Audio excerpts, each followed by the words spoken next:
Saudara dan saudariku, keluarga umat Allah di mana saja berada yang saya kasihi di dalam Tuhan, saya akan memberikan renungan kita pada minggu Prapaskah kelima ini dengan judul Corona, saat Allah menyatakan kemuliaan-Nya.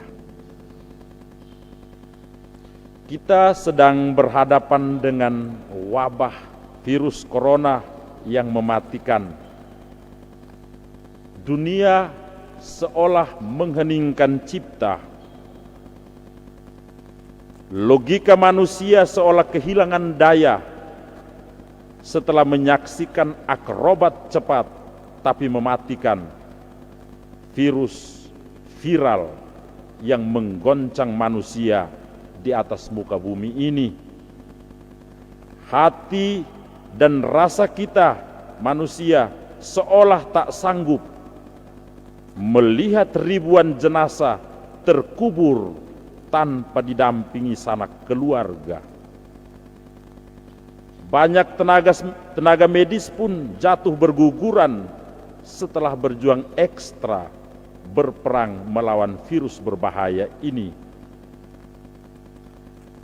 Kita manusia yang hidup pun tak luput dari kecemasan dan kepanikan berhadapan dengan makhluk yang tak kelihatan bernama corona ini. Dahsyat datangnya, masuk dalamnya, menembus berbagai kalangan tanpa pandang bulu. Cepat daya tularnya. Itulah corona. Orang Dawan bilang, menas kama malo, matet kama suba. Paus Fransiskus pun akhirnya menurunkan salib ajaib untuk mendoakan umat manusia yang sedang berhadapan dengan penyakit ini, virus ini. Saudara dan saudariku terkasih, hari ini di tengah situasi dunia berhadapan dengan virus corona ini, minggu Prapaskah kelima ini, kita dihadapkan dengan kisah Lazarus. Lazarus dibangkitkan menjadi dasar iman kita bahwa hidup dan mati kita ada di dalam tangan Tuhan.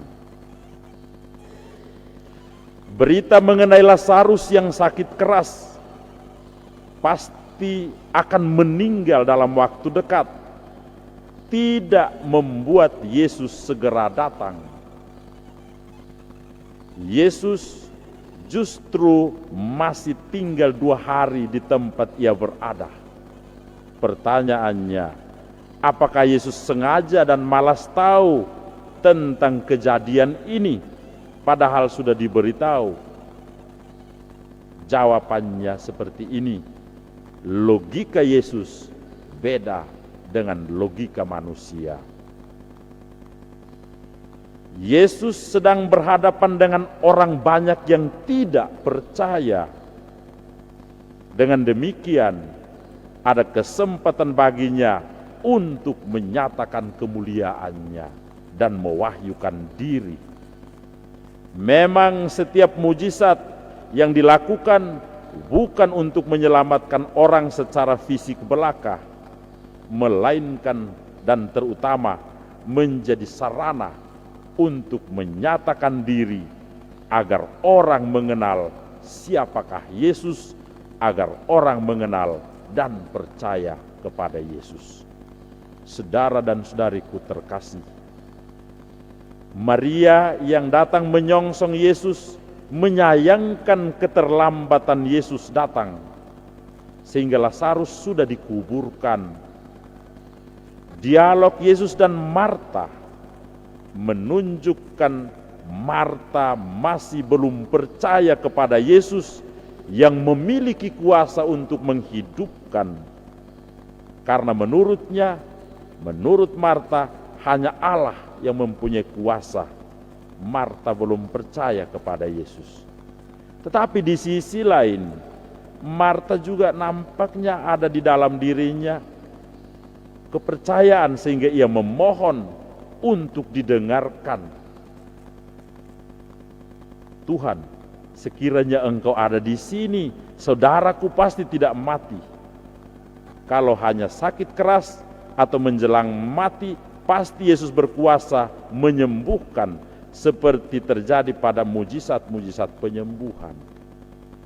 Terkadang kita bisa marah-marah, kita bisa kecewa, putus asa kepada Tuhan, karena yang kita inginkan justru tidak kita dapatkan. Saudara dan saudariku yang terkasih di dalam Tuhan, kisah selanjutnya mewartakan dan menegaskan bahwa Yesus mempunyai kuasa yang sama dengan Allah, karena Ia adalah Putra Allah. Ia membangkitkan Lazarus dari mati setelah 4 hari. Dan karena kuasa yang ditunjukkan itu, banyak di antara orang-orang Yahudi percaya kepadanya. Sebagai orang beriman kepada Kristus, kita percaya bahwa Yesus memiliki kuasa yang tinggi dan besar. Dialah Putra Allah. Ia berkuasa atas kehidupan ini. Akulah kebangkitan dan kehidupan. Kematian fisik mestinya bukan menjadi sesuatu yang perlu ditakuti, karena bagi orang percaya ada kehidupan dan keselamatan di dalam Tuhan. Karena ia hidup selama-lamanya bersatu dengan Allah, berarti kita pun hidup di dalam Tuhan. Saudara dan saudariku yang terkasih di dalam Tuhan, sikap yang tepat yang mesti kita ambil adalah berserah, menyerah dan percaya kepada Allah.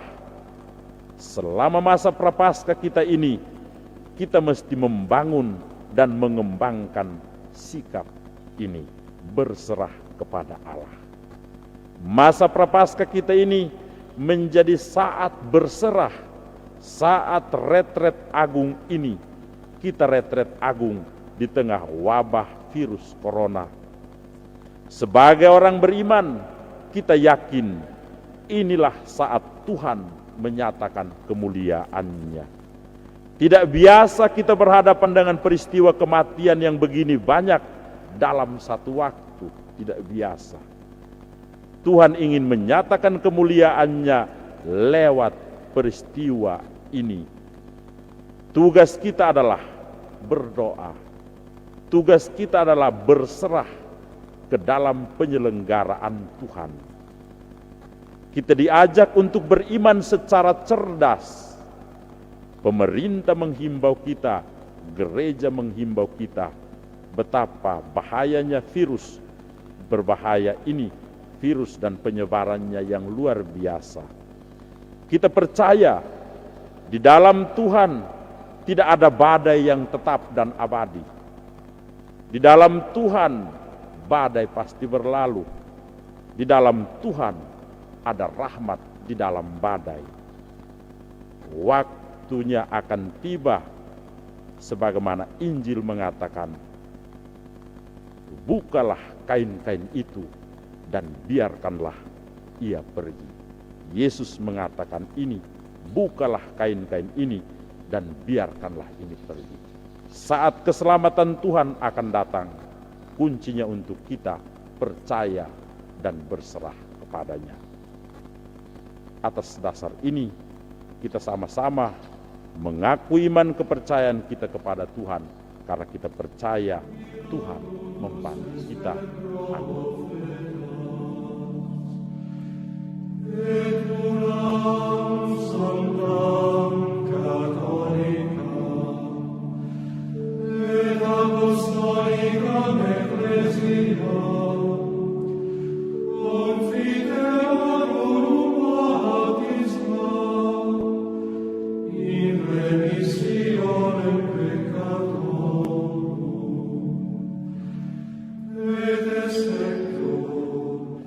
Resurrezione